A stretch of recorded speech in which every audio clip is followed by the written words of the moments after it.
Video को start करने से पहले मैं आपसे एक क्वेश्चन पूछती हूँ कि क्या आपको सच में बिलीव है कि DIY काम करती हैं? इसका जवाब आप मुझे कमेंट में दोगे, बिकॉज इस वीडियो के लिए मैंने बहुत सर्च किया है और ये एक ऐसा फॉर्मूला है जो कि आपके हेयर ग्रोथ के लिए 100% काम करने वाला है। और ये बहुत ही सिंपल एंड सटीक फॉर्मूला है जिसे आप रेगुलर फॉलो करके अपनी हेयर ग्रोथ को इम्प्रूव कर सकते हो।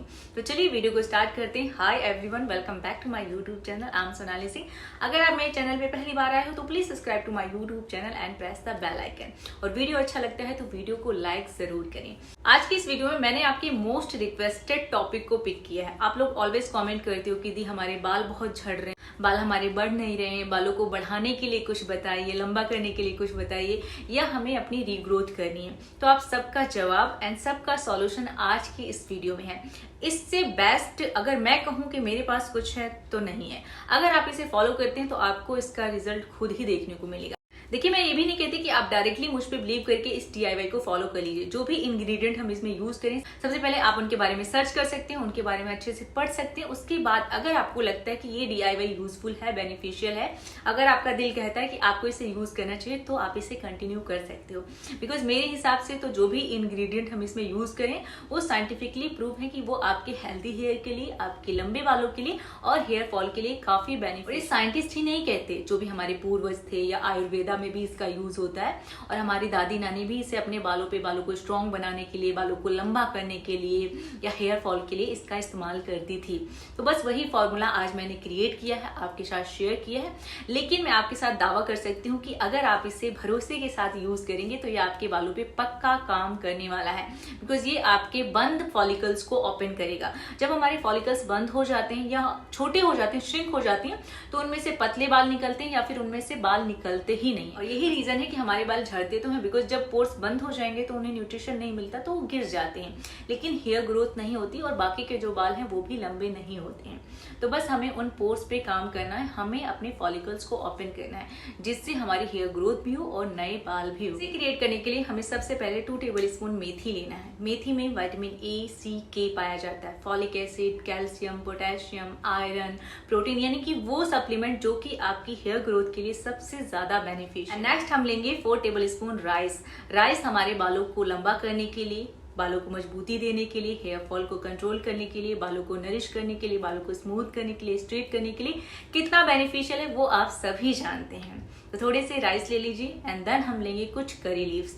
करी लीव्स हमारे बालों में मजबूती लाती हैं, रूट्स को मजबूती देती हैं, एंटीऑक्सीडेंट की तरह काम करती हैं। जो भी स्कैल्प में प्रॉब्लम होती है, फंगल इन्फेक्शन की प्रॉब्लम या फिर अदर कोई भी प्रॉब्लम है, तो उससे क्योर करता है। उसके बाद हम लेने वाले हैं 10 से 12 लौंग। लौंग हमारे स्कैल्प को हेल्दी बनाता है, रूट्स को प्रोटेक्ट करता है, हेयर फॉल को कंट्रोल करता है, हेयर ग्रोथ को प्रमोट करता है, प्री मैच्योर ग्रेइंग हेयर को स्टॉप करता है।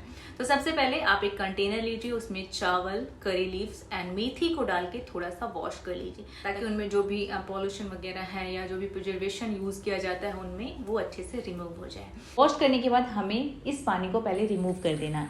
आप चाहो तो करी लीव्स को पहले ही वॉश करके रख सकते हो और मेथी और राइस को एक साथ वॉश कर सकते हो। देन हम उसमें ऐड करेंगे 1 कप या 1 ग्लास वाटर एंड उसके बाद हम इसमें ऐड कर देंगे लौंग। चारों को गैस पे रख के बॉईल कर लीजिए। जिस तरीके से आप खिचड़ी बनाते हो या चावल को उबालते हो, उस तरीके से हमें इसे बॉईल कर लेना है। और करीब जब चावल हमारा अच्छे से पक जाए, मीन्स इसे पूरा हमें गलाना नहीं है, जैसे हम चावल बनाते तो पूरा गल जाता है, लेकिन यहाँ पे ये अधपका रहेगा, थोड़ा सा चावल खड़ा रहना चाहिए ताकि हम इसे सेपरेट कर सके आसानी से। जिस तरीके से हम मार से अपने बालों को रिंस करते हैं ना, जब हम मार सेपरेट करते हैं, तो उस तरीके से इसे हमें पका लेना है। देन आप गैस को ऑफ कर दीजिए, इसे अच्छे से ठंडा कर लीजिए एंड देन ये जब ठंडा हो जाएगा उसके बाद हमें इस पानी को फिल्टर कर लेना है, यानी कि जो इसका माड़ निकलेगा हमें उसे सेपरेट करना है। अब उस माड़ में क्लॉ के भी गुण हैं, उसमें मेथी के भी गुण हैं और उसमें करी लीव्स के भी न्यूट्रिशन। हम इसमें ऐड करेंगे कैस्टर ऑयल। ये कैस्टर ऑयल को आप डायरेक्टली अपने बालों पे नहीं यूज कर सकते, बिकॉज वो काफी थिक होता है, स्टिकी होता है, और जब आप इसे अपने बालों पे डायरेक्टली अप्लाई करते हो तो कहीं ना कहीं ये आपके स्कैल्प को हैवी कर देता है, आपको हेडेक हो सकता है या आपका और हेयर लॉस हो सकता है। तो इसलिए जब भी हम कैस्टर ऑयल को अपने बालों पे यूज करते हैं तो उसे किसी न किसी ऑयल के साथ या उसकी कंसिस्टेंसी को थिन करके यूज करते हैं। तो आपको यहाँ पे 1 से 2 table teaspoon castor oil add कर देना है। उसे अच्छे से मिक्स कर लीजिए, पूरा अच्छा से सॉल्यूशन बना लीजिए। उसके बाद आप इसे किसी भी बॉटल में या किसी भी जार में स्टोर करके रख सकते हैं। तो ये हमारी कैस्टर ऑयल की बॉटल थी जिसमें कैस्टर ऑयल पूरा फिनिश हो गया था। तो मैं अब इस सीरम को इसी बॉटल में फिल कर लूंगी। एंड ये हेयर ग्रोथ सीरम है जिसे आपको बालों को वॉश करने से 1 घंटे पहले या फिर आप इसे ओवरनाइट भी रख सकते हो। जैसे आपको दिन में अपने हेयर को वॉश करना है तो उससे 1 रात पहले आप नाइट में इस सीरम को अपने बालों पे अप्लाई कर सकते हैं। जहां आपका हेयर फॉल हो रहा है आप चाहो तो सिर्फ वहां पे अप्लाई कर लीजिए। जैसे आपकी हेयर लाइन अफेक्टेड है या आपका सेंटर स्कैल्प अफेक्टेड है या अगर आपको पैच में हेयर फॉल हो रहा है यानी कि जगह जगह से हेयर फॉल हो रहा है तो आप वहां पे अप्लाई कर सकते हो, या आप चाहो तो इसे अपने पूरे बालों पे भी अप्लाई कर सकते हो। उसके बाद अगर थोड़ी सी क्वांटिटी इसकी बच जाती है तो आप इसे अपने लोअर हेयर पे भी आराम से, और इसे आपको फ्रिज में स्टोर करके रखना है बिकॉज बहुत ज्यादा गर्मी हो रही है। आप कुछ भी बाहर रखते हो तो कहीं ना कहीं वो 4-5 घंटे बाद खराब होने लगता है। तो इसलिए प्रिजर्व करने के लिए आपको इसे फ्रिज में रखना है और हेयर वॉश से 1 घंटे पहले इसे अपने बालों पे अप्लाई करना है। उसके बाद आप अपना बन बना लीजिए, चाहे तो ब्रेड बना सकते हैं एंड देन आप शैम्पू से अपने बालों को वॉश कर सकते हैं। वॉश करने के बाद अपने बालों को हल्का सा वाइप करिए टॉवल से एंड देन आप कॉम्ब करके उन्हें ड्राई कर सकते हैं। तो इस तरीके से आपको इस सीरम को फॉलो करना है।